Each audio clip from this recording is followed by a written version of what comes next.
उसे माना तो जाता है मगर देखा नहीं जाता, उसे माना तो जाता है मगर देखा नहीं जाता, मुसल्लम लं तरानी है वो इस्तिदलाले कुरआनी। আল্লাহরে দেখা যায় না ও মুসলমান ইমানদার, দুনিয়ার মধ্যে কেউ আল্লাহরে দেখতে পারবে না। ও মুসলমান ইমানদার, ওই যে মুসা আলাইহিস সালাম আল্লাহরে দেখতে চেয়েছিল, আপনারা জানেন নাকি ঘটনাটা? আল্লাহরে মুসা আলাইহিস সালাম দেখতে চেয়েছিল, আল্লাহ রাব্বুল আলামিন বললেন লান তারানি, হে মুসা তুমি আমারে দেখতে পারবে না, আমারে দেখা যায় না, দুনিয়ার মধ্যে তোমরা আমারে দেখতে পারবা না। ও মুসলমান ইমানদার, মুসা আলাইহিস সালাম বললেন আল্লাহ আনজুর ইলাইক, আমি আপনারে দেখবই, আমি আপনারে দেখবই। আল্লাহ তাআলা বললেন ও মুসা আমারে তো তুমি দেখতে পারবে না, কিন্তু আমারে কিছু নূরের তাজাল্লি তুর পাহাড়ের মধ্যে ছেড়ে দিব, ওই নূর যদি তোমরা সহ্য করতে পারো, ওই তাজাল্লি যদি তুমি সহ্য করতে পারো, তাহলে তুমি আমারে দেখতে পারবা। আল্লাহ রাব্বুল আলামিন যখন তুর পাহাড়ের মধ্যে তার নূরের তাজাল্লি যখন ছেড়ে দিয়েছে, মুসা আলাইহিস সালাম বেহুশ হয়ে তুর পাহাড়ের মধ্যে পড়ে গেছে। তাহলে আল্লাহর দেখা যায় না, আল্লাহর কি? আল্লাহর দেখা যায় না, দুনিয়ার মধ্যে আল্লাহর দেখতে পারবেন না, কিন্তু কোথায় দেখবেন? জান্নাতের মধ্যে। কোথায় দেখা যাবে? ও মুসলমান ইমানদার, আল্লাহ রাব্বুল আলামিন বান্দাদেরকে জান্নাতের মধ্যে দেখা দিবেন। জান্নাতের মধ্যে যারা যাবে তারা আল্লাহরে দেখতে থাকবে, দিনের পরে দিন, সপ্তাহের পরে সপ্তাহ, মাসের পরে মাস, বছরের পরে বছর আল্লাহরে তারা দেখতে থাকবে। বান্দা আল্লাহরে দেখার তৃপ্তি কখনো মিটবে না। জান্নাত দু জখ সে ইয়া রব क्या करो, जन्नत दू जख से या रब क्या करो, आरज़ू है मैं तुझे देखा करो, हूर गल्मा जितने नामत हाये तो, हूर गल्मा जितने नियामत हाये तो, सबसे बढ़कर नियामते दीदारे तू। ও মুসলমান ইমানদার, আল্লাহর বুজুর্গরা কি বলেন? আল্লাহ জান্নাত নিয়ে আমি কি করব? জাহান্নামও চাই না, জান্নাতও চাই না। আল্লাহ আমরা তো শুধুমাত্র আপনাকে দেখতে চাই। আল্লাহু আকবার বলেন। আল্লাহ রাব্বুল আলামিন তার দেখা, আল্লাহর দিদার আমাদের প্রত্যেকের কপালে নসিব করুক, বলেন আমিন।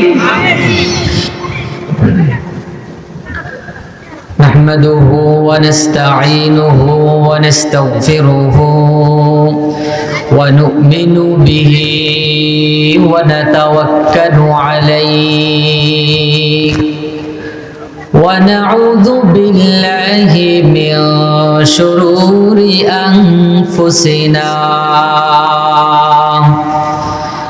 من يهده الله فلا مضل له ومن يضلله فلا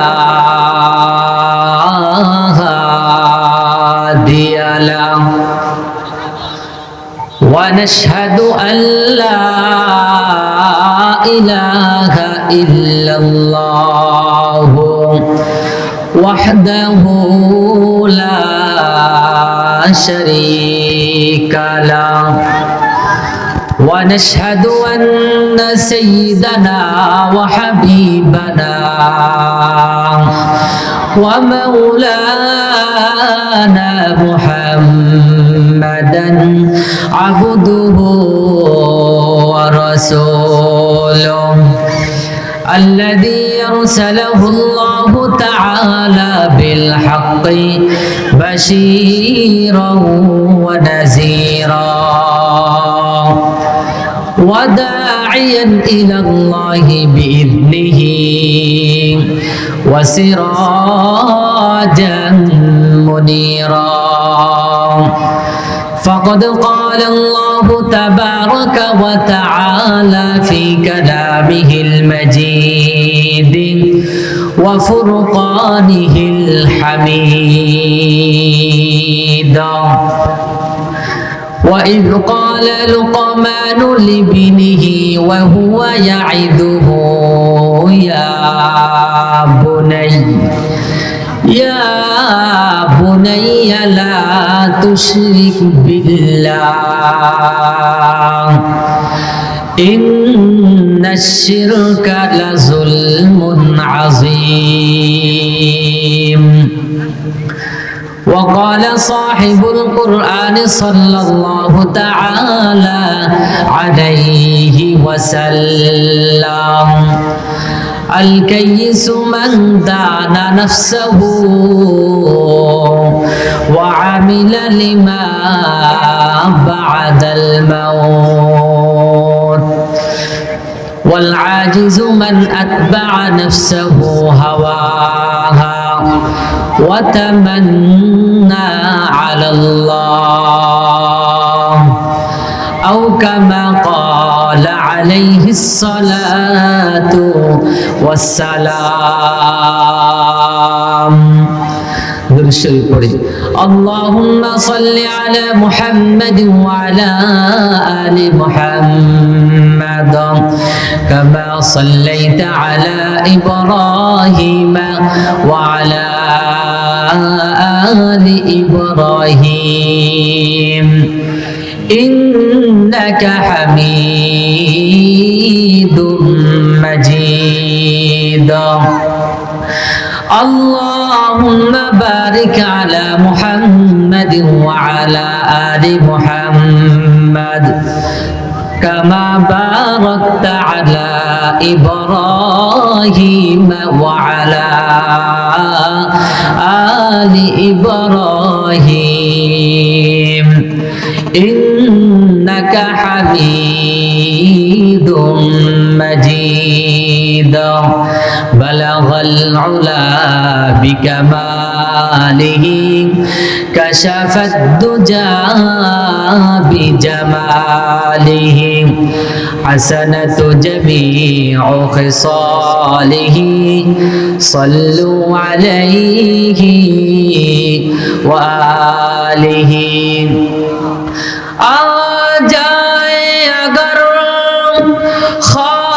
में सरकार मदीना आ जाए अगर ख्वाब में सरकार मदीना हो जाए सीने मेरा रहमत का खजीना बलगल उला बिकमालिही كشف الدجى بجماله حسنة جميع خصاله صلوا عليه وآله. زيارت مدینہ کی دل میں ہے تمنا नहीं है मेरे पास सफर का समाना बलगल उला बिकमालिही कशफत दुजा बिजमालिही हसनतु जमीउ खिसालिही सल्लु अलैहि व आलिहि। আলহামদুলিল্লাহ সুম্মা আলহামদুলিল্লাহ। ঐতিহ্যবাহী মস্তুল আরাবিয়া ইসলামিয়া সামাজিক মাদ্রাসার উদ্যোগে হাফেজ ছাত্রদের পাগড়ি প্রদান উপলক্ষে বার্ষিক ওয়াজ মাহফিলের সম্মানিত শ্রদ্ধেয় সভাপতি ও আমার সামনে উপবিষ্ট দিন প্রিয় ইসলাম প্রিয় মুমিন মুসলমান ভাইরা, পর্দার আড়ালে অবস্থানরত আমার শ্রদ্ধেয়া মা ও বোনেরা, সর্বপ্রথম শুকরিয়া আদায় করছি ওই মহান রব্বুল আলামিনের, যে মহান রব্বুল আলামিন অত্যন্ত দয়া করে মায়া করে মহাব্বত করে ভালোবেসে আল্লাহ তাআলার প্রিয় জায়গা এই মাহফিলে এসে আল্লাহ তাআলার কালাম থেকে কিছু আলোচনা শ্রবণ করার জন্য, শোনার জন্য যে মহান মালিক আমাদেরকে তৌফিক দান করেছেন, সেই মহা মালিকের দরবারে আমরা সবাই শুকরিয়া আদায় করে বলে উঠছি আলহামদুলিল্লাহ। আপনারা একটু সামনে চলে আসেন, একটু সামনে চলে আসেন, মুরব্বীরা সামনে আসেন, সামনে আসেন। সামনে কেউ না থাকলে কথা বলতে কষ্ট হবে, বোঝার মতো কেউ থাকতে হবে সামনে। এদিকে সামনে আসেন ইনশাআল্লাহ, একটু কষ্ট করে। এই যে সামনে চলে আসেন ইনশাআল্লাহ। আলহামদুলিল্লাহ, আল্লাহ রাব্বুল আলামিন অসংখ্য অগণিত মানুষ থেকে আমাদেরকে বাছাই করে এই মাহফিল উপস্থিত করেছেন। এই জন্য আমরা সবাই খুশি নাকি বেজার? অবশ্যই খুশি। যদি আমরা প্রকৃতপক্ষে যদি আমরা খুশি হয়ে থাকি, তাহলে যে মহান মালিক আমাদেরকে এখানে আসার জন্য তৌফিক দান করেছেন, সেই মহা মালিকের দরবারে আমরা সবাই আবারও শুকরিয়া আদায় করে বলে উঠছি আলহামদুলিল্লাহ। আলহামদুলিল্লাহ। প্রিয় উপস্থিতি, সময় অত্যন্ত সংক্ষিপ্ত, লম্বা আলোচনার সুযোগ এবং সময় কোনোটাই নাই। এজন্য সংক্ষিপ্ত পরিসরে আলোচনা করে আমি আপনাদের কাছ থেকে বিদায় নেব ইনশাআল্লাহ। আজকে আমি আপনাদের সামনে আলোচনা রাখবো নসিহত সম্পর্কে। কি সম্পর্কে? নসিহত সম্পর্কে। এই নসিহত শব্দটা যেহেতু আরবি শব্দ, আরবি শব্দ হলো, আমরা এই নসিহত শব্দের সাথে পরিচিত আছি, তাই না? মাইকওয়ালা ভাই, ভাই ডাক দিন তো, আর একটু গিয়া বাড়ান, রিভার বাড়ান একটু, বলার আওয়াজ টানতেছে, একটু বাড়ান আর একটু। জি, তাহলে আসেন নসিহত শব্দটা। নসিহত শব্দটা যদিও বা আরবি, আরবি হলো আমরা এই নসিহত শব্দের সাথে পরিচিত আছি। নসিহত শব্দটা উচ্চারণ করলেই আমরা বুঝি কি? নসিহত মানে উপদেশ দেওয়া, নসিহত করা, ওয়াজ করা, এটাই আমরা বুঝি, তাই না? তাহলে আসুন, এই নসিহত কিন্তু শুধু এক প্রকার না, নসিহত অনেক প্রকার আছে। যেমন আমি যদি আপনাদেরকে বলি, এই যে কোরআনে কারীম, কোরআনে কারীম এটা একটা জীবন্ত নসিহত। এই কোরআনে কারীম কিয়ামত পর্যন্ত উম্মতে মুসলিমাকে নসিহত করতে থাকবে, ওয়াজ করতে থাকবে কিয়ামত পর্যন্ত। তাহলে আসুন, আল্লাহ রাব্বুল আলামিনের কাছে সবচেয়ে উত্তম নসিহত কোনটা, সবচেয়ে প্রিয় নসিহত কোনটা, এটা আমাদেরকে জানতে হবে, তাই না? আল্লাহ রাব্বুল আলামিনের কাছে সবচেয়ে প্রিয় নসিহত, উত্তম নসিহত হচ্ছে নিজে নিজেকে নসিহত করা। নিজে নিজেকে কি করা? নসিহত করা। তো নিজে নিজেকে নসিহত করা এটা উত্তম। পয়গম্বররা নিজে নিজেকে নসিহত করেছেন। যেমন আমি উদাহরণ বশত আপনাদেরকে বলতে পারি, হযরতে ইব্রাহিম আলাইহিস সালাম। হযরতে ইব্রাহিম আলাইহিস সালাম নাম শুনেছেন আপনারা? হ্যাঁ, ইব্রাহিম আলাইহিস সালাম, তার আব্বা ছিল কি? মূর্তি পূজারী। আব্বা কি ছিল? মূর্তি পূজারী ছিল। তার আব্বা মূর্তির সামনে খানা দিয়ে গেছে। এখন ইব্রাহিম আলাইহিস সালাম ঢুকলেন, ঢোকার পরে দেখতেছে মূর্তির সামনে কানা দিয়ে গেছে। এই মূর্তি তো এই কানাগুলা খেতে পারবে না। আচ্ছা আপনারা বলেন তো, মূর্তি কি, মূর্তির সামনে যে মুখরোচক সুস্বাদু যে খাবার দেওয়া হয়, এগুলা কি মূর্তি খেতে পারে? খেতে পারে না। এই শুধু খাবে দূরের কথা, ওই কানা এবং মুখরোচক খাদ্যের মধ্যে যে মাছি বসে, মশা মাছি, এগুলা তাড়াবার মতো ক্ষমতাও মূর্তির ভিতরে নেই। এটা আল্লাহ রাব্বুল আলামিন কোরআনে কারীমে বলেছেন। কোরআনে কারীমের 22 নম্বর সূরা, সূরাতুল হজ্জের 73 নম্বর আয়াতের মধ্যে রব্বুল আলামিন জানায়া দিয়েছেন, ইয়া আইয়ুহান নাসু দুরিবা মাসালুন ফাসতামিউ লা। আল্লাহ রাব্বুল আলামিন কোরআনে কারীমে ঘোষণা করে দিয়েছেন, হে দুনিয়ার মানুষরা, ভালো করে শ্রবণ করো, কান খাড়া করে শোনো। আমি তোমাদের সামনে একটা উদাহরণ পেশ করতেছি, একটা মিসাল দিচ্ছি। ফাসতামিউ লা, কান খাড়া করে ওই উদাহরণটা ভালো করে শোনো। আল্লাহ রাব্বুল আলামিন কি বলছেন? ইন্নাল্লাযীনা তাদউনা মিন দুনিল্লাহ আলামিন বলছেন, হে দুনিয়ার মানুষরা, কাফের মুশরিক বেঈমানরা, আল্লাহ ছাড়া যে মূর্তির ইবাদত করে, দেব দেবীর যে পূজা করে, তাদউনা মিন দুনিল্লাহি লা ইয়াখলুকু যুবাবা, ওই সমস্ত মূর্তিদেরকে, সমস্ত দেব দেবীদেরকে যদি ও মুসলমান একত্রিত করা হয়, ওয়ালাউ যে তামাউলা, সব মূর্তিদেরকে যদি একত্রেও যদি করা হয়, লা ইয়াখলুকু যুবাবা, একটা মশা বা মাছি বানাবার মতো ক্ষমতা মূর্তির ভিতরে নেই। ঠিক কিনা বলেন? ও মুসলমান ইমানদার, শুধু তাই না, আল্লাহ রাব্বুল আলামিন বলছেন, ওয়া ইয়াসলুবহুমুজ যুবাব ওয়া ইয়াসলুবহুমুজ যুবাবু শাইআন লা ইস্তানকিযুহু মিন। আল্লাহ রাব্বুল আলামিন বলছেন, হে দুনিয়ার মানুষরা, ভালো করে বুঝো, শুধু তাই না, মশা মাছি বানাবে দূরের কথা, মূর্তির সামনে যে কানা দেওয়া হয়, মূর্তির সামনে যে খাবার দেওয়া হয়, ওই খাবারে যে মশা বা মাছি বসে, অথবা খাবারগুলা যে সেখান থেকে খায় বা আহরণ করে নিয়ে যায়, ওই মশা বা মাছিকে বাধা দেওয়া বা খাবারগুলা উদ্ধার করার মতো সক্ষমতা পর্যন্ত ওই মূর্তির ভিতরে নেই। এরপর রব্বুল আলামিন বলছেন, দাউফাত তালিব ওয়াল মাতলুব। আল্লাহ রব্বুল আলামিন বলছেন, যারা মূর্তির কাছে চায়, আল্লাহ তাআলা বুঝাচ্ছেন, যারা চায় এবং যার কাছে চায়, দুনু গ্রুপ হচ্ছে দুর্বল। ঠিক কিনা বলেন?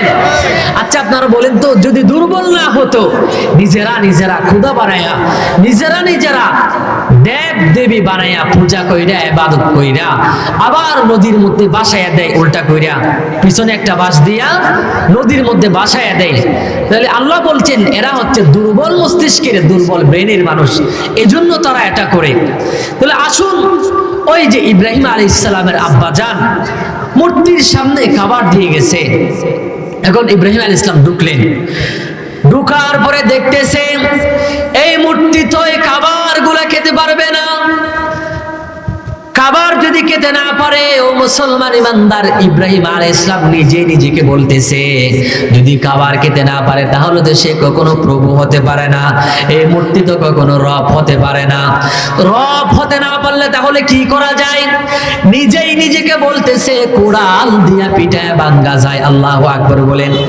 হযরত ইব্রাহিম আলাইহিস সালাম সব মূর্তিগুলারে কুড়াল দিয়া পিটায়া ভাঙ্গা চুরমার কইরা দিয়া, সবচেয়ে বড় মূর্তি যেটা আছে, বড় মূর্তির কাঁধের উপরে কুড়ালটা ঝোলাইয়া দিয়া তিনি সেখান থেকে চলে আসলেন। আল্লাহু আকবার বলেন। ও মুসলমান ইমানদার, ইব্রাহিম আলাইহিস সালাম এখন চিন্তা করতেছেন, মূর্তি আমার প্রভু হইল না, মূর্তি আমার সৃষ্টিকর্তা হইল না, তাহলে আমার সৃষ্টিকর্তা কে? নিজে খুঁজতেছে। আল্লাহ রাব্বুল আলামিন কোরআনে কারীমের ভিতরে সেই কথাগুলো উল্লেখ করে দিয়েছেন, সেই ঘটনা উল্লেখ করে দিয়েছেন। কোরআনে কারীমের 6 নম্বর সূরা, সূরাতুল আনআমের 76 নম্বর আয়াতের মধ্যে রব্বুল আলামিন জানিয়ে দিয়েছেন, ফালাম্মা জান্না আলাইহিল লাইলু রাআ কাওকাবান ক্বালা হাদা রাব্বি। ও মুসলমান ইমানদার, ভালো করে বুঝবেন, আকাশের মধ্যে যখন তারকা উদিত হয়েছে, তারকা যখন দেখলো, ইব্রাহিম আলাইহিস সালাম বললেন, হাদা রব্বি, এটা মনে হয় আমার প্রভু হবে, এটা মনে হয় আমার প্রভু হবে। কিন্তু শেষ বেলা যখন দেখলেন ওই তারকা যখন ডুবে গেছে, ইব্রাহিম আলাইহিস সালাম নিজেকে বলতেছেন, না না, যেই জিনিস ডুবে যায় সেই জিনিস কখনো প্রভু হতে পারে না, সেই জিনিস কখনো রব হতে পারে না। ও মুসলমান ইমানদারের পরে ফালাম্মা রাআল কামারা বাযিগান ক্বালা হাদা রাব্বি, এরপরে যখন আকাশের মধ্যে চন্দ্র চাঁদ যখন উদিত হয়েছে, চাঁদ যখন দেখলেন, ইব্রাহিম আলাইহিস সালাম নিজেকে বললেন, এটা মনে হয় আমার প্রভু হবে। কিন্তু রাতের শেষ ভাগে যখন এই চাঁদ যখন ডুবে গেছে তখন নিজেই নিজেকে বলতেছে, না না, যেই জিনিস ডুবে যায় সেই জিনিস কখনো প্রভু হতে পারে না, সেই জিনিস তো কখনো রব হতে পারে না।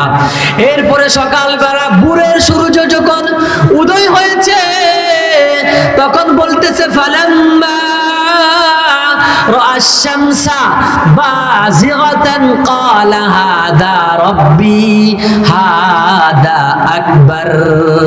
ইব্রাহিম আলাইহিস সালাম বললেন, এটাই বড়, সূর্য বড় না, এটাই বড়, এটাই মনে হয় আমার প্রভু হবে। কিন্তু মুসলমান দিনের শেষ ভাগে যখন ওই সূর্য যখন অস্তে গেছে, ডুবে গেছে, তখন নিজে নিজেকে বলতেছে, না না, যে জিনিস ডুবে যায় সেই জিনিস তো কখনো রব বা প্রভু হতে পারে না।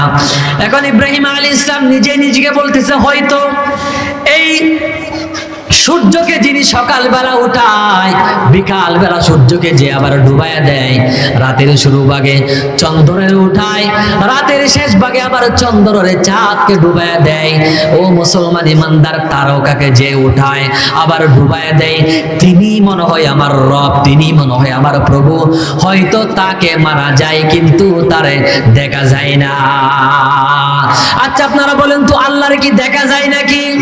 উসে মানা তু जाता है मगर देखा नहीं जाता, उसे माना तो जाता है मगर देखा नहीं जाता, मुसल्लम लन तरानी है वो इस्तिदलाले कुरानी। আল্লাহরে দেখা যায় না, ও মুসলমান ইমানদার, দুনিয়ার মধ্যে কেউ আল্লাহরে দেখতে পারবে না। ও মুসলমান ইমানদার, ওই যে মুসা আলাইহিস সালাম আল্লাহরে দেখতে চেয়েছিল, আপনারা জানেন নাকি ঘটনাটা? আল্লাহরে মুসা আলাইহিস সালাম দেখতে চেয়েছিল, আল্লাহ রাব্বুল আলামিন বললেন, লান তারানি, হে মুসা তুমি আমারে দেখতে পারবে না, আমারে দেখা যায় না, দুনিয়ার মধ্যে তোমরা আমারে দেখতে পারবা না। ও মুসলমান ইমানদার, মুসা আলাইহিস সালাম বললেন, আল্লাহ আনজুর ইলাইক, আমি আপনারে দেখবই, আমি আপনারে দেখবই। আল্লাহ তাআলা বললেন, ও মুসা, আমারে তো তুমি দেখতে পারবে না, কিন্তু আমারে কিছু নূরের তাজাল্লি তুর পাহাড়ের মধ্যে ছেড়ে দিব, ওই নূর যদি তোমরা সহ্য করতে পারো, ওই তাজাল্লি যদি তুমি সহ্য করতে পারো, তাহলে তুমি আমারে দেখতে পারবা। আল্লাহ রাব্বুল আলামিন যখন তুর পাহাড়ের মধ্যে তার নূরের তাজাল্লি যখন ছেড়ে দিয়েছে, মুসা আলাইহিস সালাম বেহুশ হয়ে তুর পাহাড়ের মধ্যে পড়ে গেছে। তাহলে আল্লাহর দেখা যায় না, আল্লাহর কি? আল্লাহর দেখা যায় না, দুনিয়ার মধ্যে আল্লাহর দেখতে পারবেন না, কিন্তু কোথায় দেখবেন? জান্নাতের মধ্যে। কোথায় দেখা যাবে? ও মুসলমান ইমানদার, আল্লাহ রাব্বুল আলামিন বান্দাদেরকে জান্নাতের মধ্যে দেখা দিবেন। জান্নাতের মধ্যে যারা যাবে তারা আল্লাহরে দেখতে থাকবে, দিনের পরে দিন, সপ্তাহের পরে সপ্তাহ, মাসের পরে মাস, বছরের পরে বছর আল্লাহরে তারা দেখতে থাকবে। বান্দা আল্লাহরে দেখার তৃপ্তি কখনো মিটবে না। জান্নাত দু জখ সে ইয়া রব क्या करो, जन्नत दो जख से या रब क्या करो, आरज़ू है मैं तुझे देखा करो, हूर गल्मा जितने नामत हाय तो, हूर गल्मा जितने नियामत हाय तो, सबसे बढ़कर नियामते दीदारे तू। ও মুসলমান ইমানদার, আল্লাহর বুজুর্গরা কি বলেন? আল্লাহ জান্নাত নিয়ে আমি কি করব? জাহান্নামও চাই না, জান্নাতও চাই না। আল্লাহ আমরা তো শুধুমাত্র আপনাকে দেখতে চাই। আল্লাহু আকবার বলেন। আল্লাহ রাব্বুল আলামিন তার দেখা, আল্লাহর দিদার আমাদের প্রত্যেকের কপালে নসিব করুক, বলেন আমিন। তাহলে আসুন, ওই যে ইব্রাহিম আলাইহিস সালামের কথা আপনাদের স্মরণ আছেনি? ইব্রাহিম আলাইহিস সালাম বলতেছে, হয়তো এই সূর্যকে যিনি উঠায় দেয়, বিকালবেলা ডুবাইয়া দেয়, ইনি মনে হয় আমার প্রভু হবে। এখন নিজেই নিজেকে বলতেছে, ইন্নী ওয়াজ্জাহাতু, আমার সাথে সাথে পড়েন, ইন্নী ওয়াজ্জাহাতু ওয়াজহিয়া লিল্লাযী ফাতারাস সামাওয়াতি ওয়াল আরদা হানিফাও ওয়া মা আনা মিনাল মুশরিকিন। ইব্রাহিম আলাইহিস সালাম নিজেই নিজেকে বলতেছে, দেখো দেখো আমি নিজেকে নিজে ওই সত্তার দিকে ফিরে দিলাম যেই সত্তা আসমান উঁচা করে রাখছেন, জমিন বিছায় দিছেন, সকাল বেলা সূর্যের ওঠায়, বিকাল বেলা ডুবায় দেয়, রাতের শুরু ভাগে চন্দ্রের ওঠায়, শেষ ভাগে চন্দ্রের ডুবায় দেয়। আমি নিজেকে ওই সত্তার দিকে ফিরে দিলাম। আমি এখন আর কাফেরদের অন্তর্ভুক্ত আর নেই। আমি নিজেকে ওই সত্তার অন্তর্ভুক্ত করে দিলাম। আমি নিজেকে ওই আল্লাহর গোলাম হিসাবে পরিগণিত করে নিলাম। সুবহানাল্লাহ বলেন।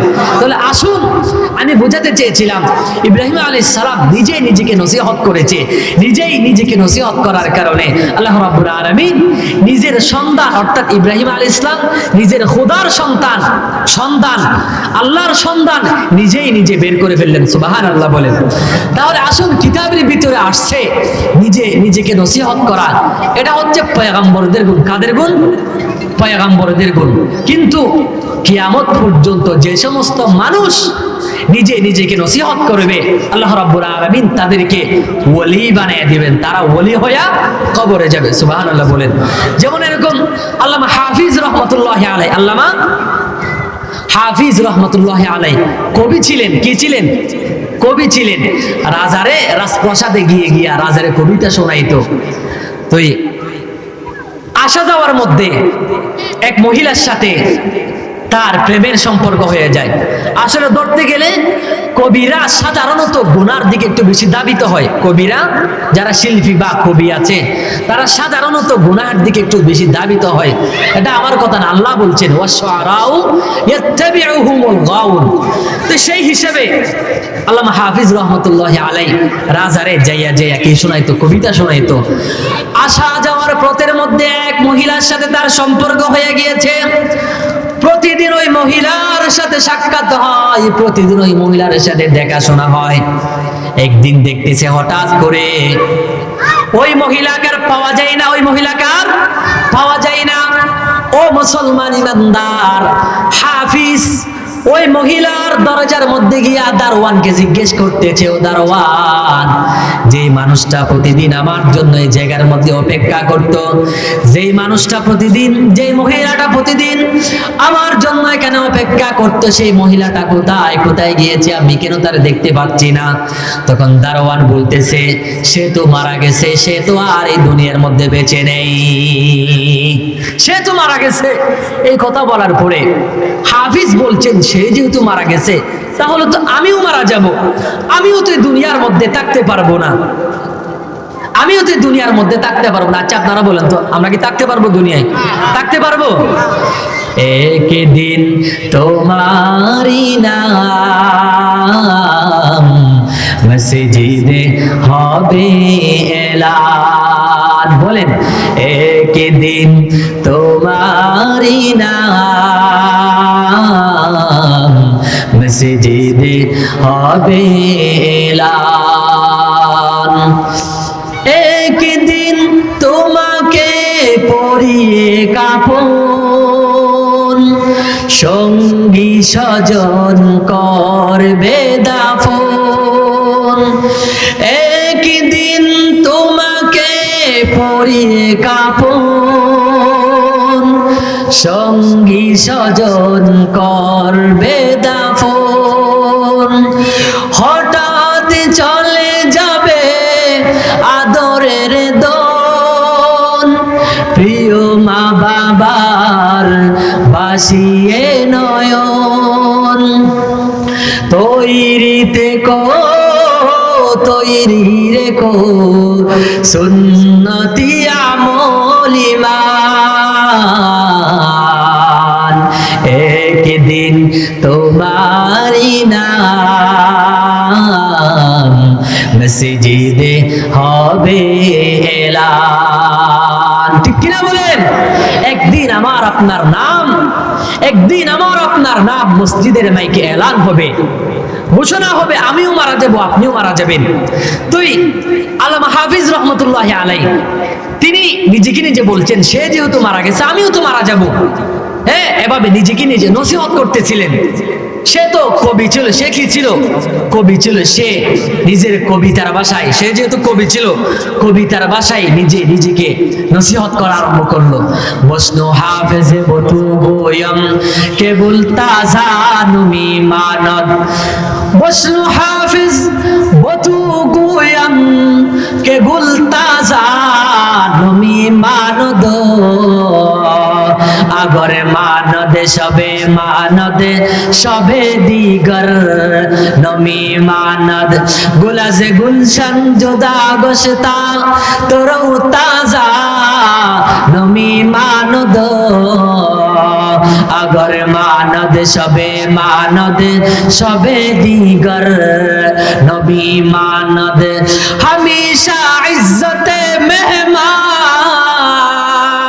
বয়েক খানা নমি মানদ, আগরে মানদ সবে মানদ সবে দিগর নমি মানদ, হে যাবে নোয়ারো সারা দরে শৌহর নমি মানদ, আগরে মানদ সবে মানদ সবে দিগর নমি মানদ। আল্লাহু আকবার বলেন। আল্লামা হাফিজ রহমতুল্লাহ আলাইহি নিজেকে বললেন, এই কবিতা যে বললাম কবিতার অর্থ হচ্ছে, আল্লামা হাফিজ নিজেকে বললেন, হাফিজ দেখো বাগানের ফুল সব সময় তরুতাজা থাকে না, একদিন বাগানের ফুল ময়রা জয়রা পড়ে যায়, তাই না? হাফিজ বললেন দেখো একই লোকের মেহমানদারি, একই বাড়িতে বারবার গোশত দিয়া মুরগির রান দিয়া পাওয়া যায় না, পাওয়া কি যায়? পাওয়া যায় না। হাফিজ বললেন, হাফিজ দেখো স্বামী স্ত্রীর লজ্জা বাসর রাত্রের পরে শেষ হয়ে যায়, এরকম তুমিও থাকবে না, তোমাকেও এই দুনিয়া থেকে চলে যেতে হবে। আচ্ছা আপনারা বলেন তো আমরা কি থাকতে পারবো? চিন্তা করে দেখেন ভাই মুরব্বীরা, এই যে গাছের পাতা আছে না, আল্লাহু আকবার, এই যে গাছের পাতা যে জয়রা পড়ে যায়, গাছের পাতা কি সবসময় তরুতাজা থাকে? থাকে না, একদিন গাছের পাতা বইরা জয়রা পড়ে যায়। এই যে আমরা মনে করতেছি গাছের পাতা সাধারণভাবে পড়তেছে, এটার মাধ্যমে আমাদের কোনো মেসেজ নাই, না না, গাছের পাতা যে ময়রা জয়রা পড়ে যাচ্ছে এটার মাধ্যমে আল্লাহ রাব্বুল আলামিন আমাদেরকে একটা মেসেজ দিচ্ছেন, একটা ইঙ্গিত দিচ্ছেন, একটা কথা বোঝাতে চাচ্ছেন। আল্লাহ বলছেন বান্দা যেই জিনিস ধরে সেই জিনিস ঝরে, যেই জিনিস ধরে সেই জিনিস কি ঝরে। তাহলে আল্লাহ বুঝাতে চাচ্ছেন বান্দা তুমিও একদিন থাকবে না। ও মুসলমান ইমানদার, আমরা শিক্ষা নেই। এরপরে আল্লাহ রাব্বুল আলামিন মৃত্যুর ইঙ্গিত দেওয়ার জন্য আমাদের সামনে আমার দাদার লাশ গেছে, আমরা শিক্ষা নেই নাই। আমার সামনে আমার দাদির লাশ গেছে, আমরা শিক্ষা নেই নাই। আমার সামনে আমার বাবার লাশ গেছে, আমরা শিক্ষা নেই নাই। আমার সামনে আমার মার লাশ গেছে, আমরা শিক্ষা নেই নাই। ও মুসলমান, এরপরেও যখন আমরা শিক্ষা নিচ্ছি না, আল্লাহ রাব্বুল আলামিন আমাদের শরীরের ভিতরে মৃত্যুর ইঙ্গিত, মৃত্যুর আলামত আল্লাহ রাব্বুল আলামিন ঢুকিয়ে দিয়েছেন। ও মুরব্বী বাবারা, চিন্তা করে দেখেন, একসময় আপনার দাড়ি এটা কালো ছিল, এখন আস্তে আস্তে সাদা হতে শুরু করেছে বা সাদা হয়ে গিয়েছে। দেখেন একসময় আপনার চুল একসময় কি ছিল? কালো ছিল। হ্যাঁ, একসময় কালো ছিল, এখন আস্তে আস্তে এই চুলগুলা সাদা হয়ে যাচ্ছে। ও বান্দা বুঝেন না? আল্লাহু আকবার। আল্লাহ রাব্বুল আলামিন আমাদেরকে বুঝাতে চাচ্ছেন, ও বান্দা তুমিও থাকবে না। দেখো বান্দা, তোমারও যদি কেউ যদি একটা কল দেয়, মিস কলও যদি দেয়, ওই কলটা ব্যাক করার জন্য মোবাইলে টাকা না থাকলে দোকানে গিয়ে রিচার্জ করে নাও। তোমার প্রেমিকা যদি তোমার কল দেয়, ওই কল ব্যাক করার জন্য মোবাইলে টাকা না থাকলে রাতের বেলা ঘুম থেকে উঠে অন্ধকার রাত্রে দোকানে গিয়া মোবাইলে টাকা ঢুকাইয়া রিচার্জ কইরা প্রেমিকাকে কল ব্যাক করো।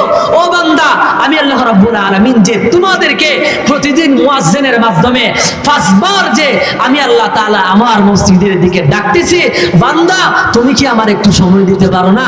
ও বান্দা, তোমার মোবাইল তোমার সময় পায়, তোমার ফেসবুক তোমার সময় পায়, তোমার ইমেল, তোমার জিমেল, তোমার ইউটিউব তোমার সময় পায়, তোমার পরিবার তোমার সময় পায়, তোমার ছেলে সন্তান তোমার সময় পায়, তোমার ব্যবসা বাণিজ্য তোমার সময় পায়। ও বান্দা, আমারে কি সামান্য সময় তুমি দিতে পারো না? আমারে কি সামান্য সময় তুমি দিতে পারো না? আল্লাহ এটাই বোঝাতে চাচ্ছেন আমাদেরকে। ও বান্দা, দুনিয়াতে থাকতে পারবি না। এই দুনিয়ার মধ্যে আশার কি আছে? সিরিয়াল আছে। আশার কি আছে? সিরিয়াল। যাবার কোনো সিরিয়াল নাই। দেখেন, আসার সময়, আল্লাহু আকবার, আসার সময় প্রথমে আমার দাদা আসছে, এরপরে আমার বাবা আসছে, এরপরে আমি আসলাম, এরপরে আমার সন্তান, এরপরে আমার নাতি নাতনি, তাই না? কিন্তু যাওয়ার বেলায় দেখবেন, হ্যাঁ, দাদা এখনো জীবিত, নাতি কবরে চলে গেছে। ও মুসলমান, বাবা এখনো জীবিত, কিন্তু সন্তান কবরে চলে গেছে। ও মুসলমান ইমানদার, বুঝাতে চাচ্ছিলাম, দুনিয়াতে থাকতে পারবেন না, একদিন না একদিন চলে যেতে হবে। আপনারা দেখেন না, তন বদন সব कैसे कैसे रानिया सब ताजदारा रानिया सब चल बसे, तन बदन सब गल गई है, शक्ल सूरत क्या हुई। দেখেন না, রাজা বাদশাহ কত ক্ষমতার অধিপতি, যার ক্ষমতার গরমে, ক্ষমতার দাফটের কারণে মানুষ তার সামনে যেতে পারে নাই, কথা বলতে পারে নাই। আজকে দেখেন, কবরের সামনে গিয়া দেখেন শুয়ে আছে, মাটি হয়ে গেছে, মাটির সাথে মিশে গেছে। আজকে তার কবরের উপরে যদি আপনি পাও দেন, পাড়া দিয়েও যদি চলে যান, আপনাকে বাধা দেওয়ার মতো সেই ক্ষমতা তার ভিতরে নাই। ঠিক কিনা বলেন? মুসলমানের জন্য বলতে চাইছিলাম, থাকতে পারবেন না। এই যে আল্লামা হাফিজ নিজেরে নিজে নসিহত গুলা করতেছেন, করে বলতেছে, নবীজি বলেছেন, আল কাইয়িসু মান দানা নাফসাহু ওয়া আমিলা লিমা বাদাল মাউত। নবীজি বলেছেন, হ্যাঁ, চলে যেহেতু যাইতে হবে, মৃত্যুর জন্য যারা প্রস্তুতি গ্রহণ করে, মৃত্যুর জন্য যারা প্রস্তুতি নেয়, মৃত্যুর পরের জন্য যারা আমল করে, তারাই চালাক, তারাই বুদ্ধিমান। এই জন্য আমি যদি চালাক হই, আমি যদি বুদ্ধিমান হই, তাহলে মৃত্যুর জন্য প্রস্তুতি নিব ইনশাআল্লাহ। বলেন। তাহলে দেখেন, আল্লামা হাফিজ রাহমাতুল্লাহি আলাইহি নিজেকে যখন এভাবে নসিহত করলেন, তাহলে ওলি হয়া কবরে গেছেন। সুবহানাল্লাহ বলেন। আজকে তিনি মরেও অমর হয়ে আছে। আজকে আমরা আপনার সামনে তার কথাগুলো বলতেছি, তাই না? আল্লাহু আকবার। এরকম ভাবে নিজেরে নসিহত করার দরকার আছে না নাকি নেই? এরকম ভাবে নিজেকে নসিহত করেছে। আরেকটা ঘটনা শুনে, আল্লামা শেখ সাদি রহমতুল্লাহ আলাইহি, নাম শুনেছেন আপনারা? আল্লামা শেখ সাদি রহমতুল্লাহ আলাইহি, তিনিও কবি ছিলেন। তিনি একদিন নিজেরে বলতেছে, সাদি, অনেক তো কবিতা লিখছো, অনেক কবিতা তো তুমি লিখছো, আচ্ছা বলো তো, তোমার কবিতার মধ্য থেকে কোন কবিতা কি তুমি মিজানের পাল্লায় দিতে পারবা? আল্লাহর সামনে পেশ করতে পারবা? নাজাতের ওসিলা হয় এরকম কোন কবিতা কি তুমি লিখছো? নিজেকে বলতেছে, না, এরকম তো কোনো কবিতা লিখি নাই। তোমার নিজে বলতেছে, লেখো না এমন একটা কবিতা, যে কবিতা তোমার নাজাতের ওসিলা হয়, যে কবিতা মিজানের পাল্লায় দেওয়া যায়। এভাবে লিখা শুরু করলেন।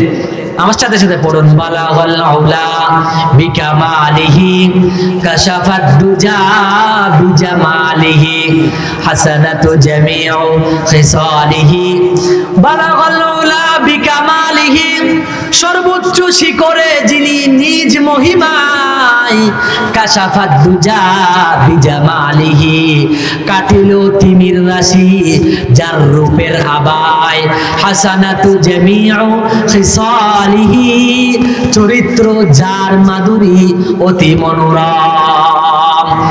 তিনি শ্রেষ্ঠ আখলাকের মানুষ, তিনি শ্রেষ্ঠ চরিত্রের মানুষ, অর্থাৎ আল্লাহ নবীর প্রশংসায় কবিতা লিখছেন শেখ সাদি। বলতেছেন তিনি শ্রেষ্ঠ আখলাকের মানুষ, শ্রেষ্ঠ চরিত্রের মানুষ, এই জন্য তিনি শ্রেষ্ঠ। এটা তো আপনারা তার রূপে, এই যে চরিত্রের কথা শুনলেন, তার রূপের কথা, নবীজির সৌন্দর্যের কথা শুনেন। আল্লাহু আকবার। নবীজির চেহারা কেমন সুন্দর ছিল জানেন? আল্লাহু আকবার। শত মানুষদেরকে দ্বীনের দাওয়াত দেওয়া লাগে নাই, নবীজির চেহারা দেখেই তারা দ্বীনের দাওয়াত কবুল করে ফেলছে। সুবহানাল্লাহ বলেন। আল্লাহু আকবার। আল্লাহ নবীর চেহারার উপরে, সৌন্দর্যের উপরে, আল্লাহ নবীর সৌন্দর্যের উপরে আল্লাহ তাআলা পর্দা দিয়ে ঢাকা রাখতেন। কেন? দামি জিনিস সবসময় খোলা থাকলে ক্ষতি, এই কি বিপদ আছে না নাকি নেই?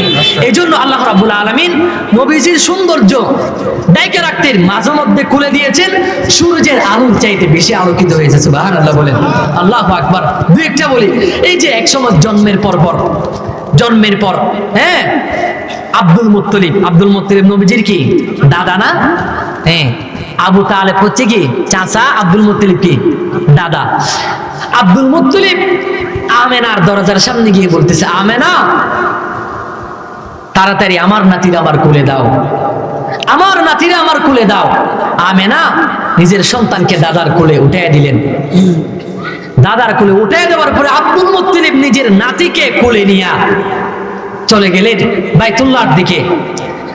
বাইতুল্লাহর দিকে রওনা দেওয়ার পরে ও মুসলমান ইমানদার, কিতাবের ভিতরে আসছে ওই সময়ের মধ্যে আল্লাহর নবীর চেহারার আসল সৌন্দর্য খোলা ছিল। এজন্য মতাফের মধ্যে যারা দাঁড়িয়ে ছিল সবার মুখ দিয়া, সমস্ত মানুষদের মুখ দিয়া অটোমেটিক বাইর হয়ে গেছে উলিদা নবিয়্যু হাদিহিল উম্মাহ। আল্লাহু আকবার বলেন। শুধু মানুষ জন্মগ্রহণ করে নাই, শুধু ছেলে জন্মগ্রহণ করে না,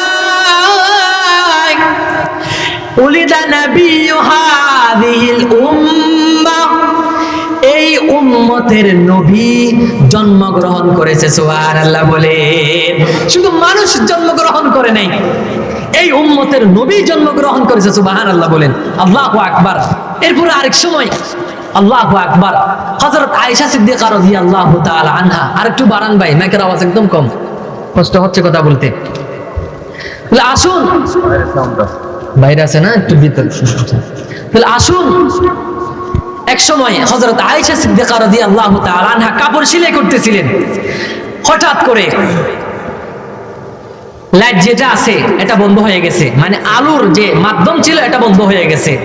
হ্যাঁ, সুইচও হাত থেকে পড়ে গেছে। এখন সুইচ কেমনে খুঁজে বের করবে, অন্ধকার অবস্থা।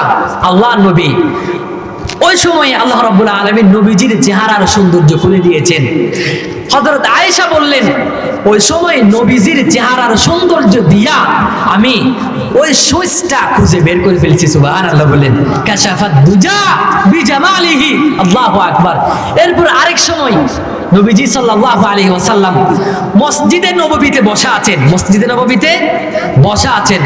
হ্যাঁ, রাত্রি বেলায় হঠাৎ করে একজন সাহাবী আয়েশা বলতেছে, কিয়ামত হয়ে গেছে, কিয়ামত হয়ে গেছে।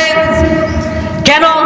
তার তো চিন্তা, কিয়ামত হয়ে গেলে সূর্য চাঁদ আকাশ থেকে কুইলা কুইলা পড়ে যাবে, চন্দ্র টুকরা টুকরা হয়ে যাবে, সূর্য পড়ে যাবে, পাহাড়ি পার जाएंगी जमी पर जलजला होगा, पहाड़ी पार जाएंगी जमी पर जलजला होगा, इज़ा शम्सु कुविरत व इज़ा नुजुमु कदरत इज़ा समाउ फतरत। ও মুসলমান ইমানদার, কারণ কিয়ামত হয়ে গেলে সবগুলা ধূলিসাৎ হয়ে যাবে, টুকরা টুকরা হয়ে যাবে। ওই সাহাবীটা এসে বলতেছে, কিয়ামত হয়ে গেছে, কিয়ামত হয়ে গেছে। সাহাবায়ে কেরাম আরো বের হলেন, কি বলো, কি বলো, কিসের কিয়ামত হয়ে গেছে, কিসের কিয়ামত হয়ে গেছে? ও মুসলমান ইমানদার, ওই সাহাবী বলতেছে, দেখো না আকাশের চাঁদ খুইলা মসজিদে নববীতে পড়ে গেছে। সাহাবীরা লক্ষ্য করতেছেন আকাশের চাঁদ আকাশে আছে। এখন ওই ব্যক্তি বলতেছে, ওই সাহাবী বলতেছে, কি দেখলাম, কি দেখলাম, কি দেখলাম? নজর করে তাকায়া দেখে মসজিদে নববীর ফ্লোরের মধ্যে মুহাম্মাদুর রাসূলুল্লাহ বসে আছেন। সুবহানাল্লাহ বলেন। সাহাবায়ে কেরামরা বলেছেন, আমরা একবার আকাশের চন্দ্রের দিকে তাকাই, আরেকবার আমরা নবীজির চেহারার দিকে তাকাই। সাহাবায়ে কেরামরা বলতেছেন, আকাশের চন্দ্রের চাইতে, আকাশের চাঁদের চাইতে আমার নবীর চেহারা আরো ভালো দেখা যায়। সুবহানাল্লাহ বলেন। আল্লাহু আকবার। কাশাফাত দুজা বিজামালিহি। আল্লাহু আকবার। তাহলে আসুন